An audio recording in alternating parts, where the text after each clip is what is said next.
Mobile ব্যাংকিংয়ের সবচেয়ে জনপ্রিয় মাধ্যম ছিল বিকাশ।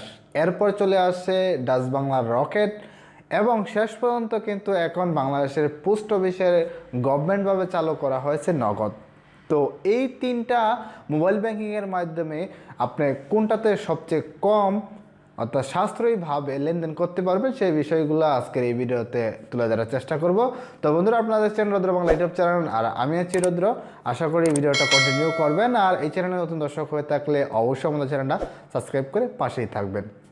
তো প্রথমত হলো বিকাশ, রকেট এবং নগদ। এই তিনটা মোবাইল ব্যাংকিং বর্তমানে বাংলাদেশে অ্যাভেলেবেল বা বেশি মানুষে ব্যবহার করে আসছে। তারপরে কিছুদিন মধ্যে দিয়ে চালু ছিল ইউক্যাশ, মাইক্যাশ। তো এগুলো কিন্তু এখন দেখা যায় সেগুলো ডাউন খেয়ে গেছে বা সেগুলো এখন মানুষে চিনে না, বলতে অনেকে ব্যবহার করে না তাই চিনে না। কিন্তু তিনটা মোবাইল ব্যাংকিং জনপ্রিয় বাংলাদেশের মধ্যে।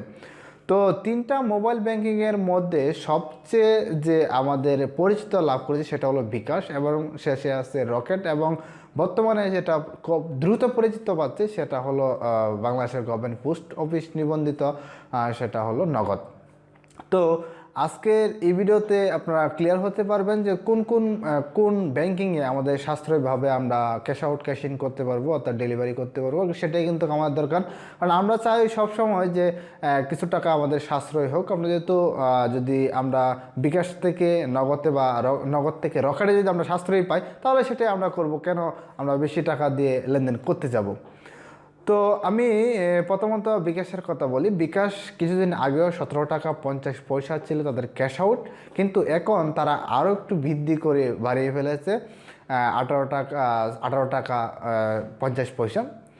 এবং সেটা সবচেয়ে ভালো সুবিধা যেটা ছিল দিয়ে আসছিল আমাদেরকে সেটা হলো রকেট আপনার যদি 18 টাকা খরচ হতো আপনার ক্যাশ ইন করতে বা একবার বা যে কোনো সময় করতে, আপনার যদি একটা বুথ বা এটিএম থেকে যদি আপনি টাকাটা ক্যাশ আউট করেন, সেক্ষেত্রে কিন্তু কোনো রকম আপনাকে চার্জ কাটা হতো না।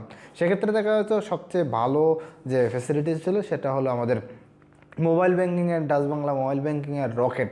সেই রকেটের মাধ্যমে যদি আমরা কোনো বুথ থেকে আমরা টাকা ক্যাশ আউট করতাম, তাহলে কিন্তু দেখা যাচ্ছে আমাদের কোনো চার্জ দিতে হতো না। কিন্তু এখন যে অবস্থা চলে আসছে সেটা হলো যে বিকাশের মতো অল্টারনেটিভ তারা করে ফেলছে, যে বিকাশে যেমন ক্যাশ ইন বা ক্যাশ আউট যে কোনো এক সময় আপনাকে চার্জ দিতে হবে, কিন্তু এখন যে ডাচ বাংলা সেটাও কিন্তু করে ফেলছে। সেটা আমাদের দেখা যায় 18 টাকা সামথিংই আমাদের কস্ট পড়ে যায়। সো সেক্ষেত্রে এখন আসি আমরা নগদের কথা নিয়ে। নগদ যেহেতু নতুন শুরু হচ্ছে এবং নগদের চাহিদা মোটামুটি অনেক জনপ্রিয় হয়ে আসছে, কারণ জনপ্রিয় হয়ে আসার একটা কারণ হলো যে নগদে কিন্তু আপনি যদি ক্যাশ আউট করেন তাহলে সবথেকে কম সে অর্থাৎ সাশ্রয়ীভাবে আপনি সেখান থেকে ক্যাশ আউট করতে পারতেছেন। অর্থাৎ 1000 টাকায় আপনাকে মাত্র 12 টাকা সেখানে খরচ হতে হচ্ছে। আর অন্যান্য অপারেটিংয়ে সব জায়গায় দেখবেন আপনার 6 টাকার উপরে খরচ হচ্ছে বেশি।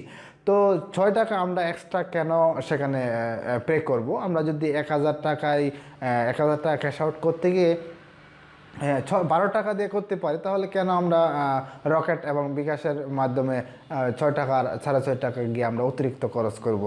তো এই তিনটা মোবাইল ব্যাংকিংয়ের মাধ্যমে সবচেয়ে কম খরচ ব্যয় করছে বর্তমানে হলো আমাদের বাংলাদেশের গভর্নমেন্ট পোস্ট অফিস নিবন্ধিত, সেটা হলো যে নগদের মাধ্যমে কিন্তু আপনি অনলি 12 টাকা দিয়ে 1000 টাকা ক্যাশ আউট করে আপনার পকেটে নিয়ে আসতে পারতেছেন। তো তিনটা মোবাইল ব্যাংকিংয়ের মাঝে সবচেয়ে জনপ্রিয় এখন হয়ে উঠতেছে নগদ, কারণ নগদের মাধ্যমেই কিন্তু 1000 টাকা দিয়ে 1000 টাকা ক্যাশ আউট করতে পারতেছেন 12 টাকার মাধ্যমে। তো বন্ধুরা, আশা করি ভিডিওটা আপনারা বুঝতে পেরেছেন কী নিয়ে আলোচনা করলাম। অর্থাৎ নগদ, বিকাশ বা রকেটের সবচেয়ে কম সাশ্রয় হলো বোঝা যাচ্ছে যে নগদ এখন, কারণ নগদ হলো 12 টাকা দিয়ে 1000 টাকা ক্যাশ আউট করা যাচ্ছে। তো বন্ধুরা, আশা করি ভিডিওটা সকলের কাছে অনেক বেশি ভালো লাগছে। যদি ইম্পর্টেন্ট দেখে থাকেন তাহলে অসংখ্য ধন্যবাদ। আর ভিডিওটা একটা লাইক করে দিতে পারেন, কমেন্ট করে জানাতে পারেন আপনার মূল্যবান বক্তব্য যদি কোনো বক্তব্য আপনার থেকে থাকে। আর এই চ্যানেল থেকে প্রতিনিয়ত আপনাদের YouTube related tips and tricks, বিভিন্ন আর্নিং টিপস অ্যান্ড ট্রিক্স এবং অ্যান্ড্রয়েড রিলেটেড বিভিন্ন টিপস অ্যান্ড ট্রিক্স দেওয়া হয়ে থাকে। তো আশা করি চ্যানেলটা সাবস্ক্রাইব করে আমাদের পাশে থাকলে অনেক উপকারে আসবে। তো ধন্যবাদ সকলকে, সকলে ভালো থাকবেন। আজকের মতো ভিডিওটা এই পর্যন্তই।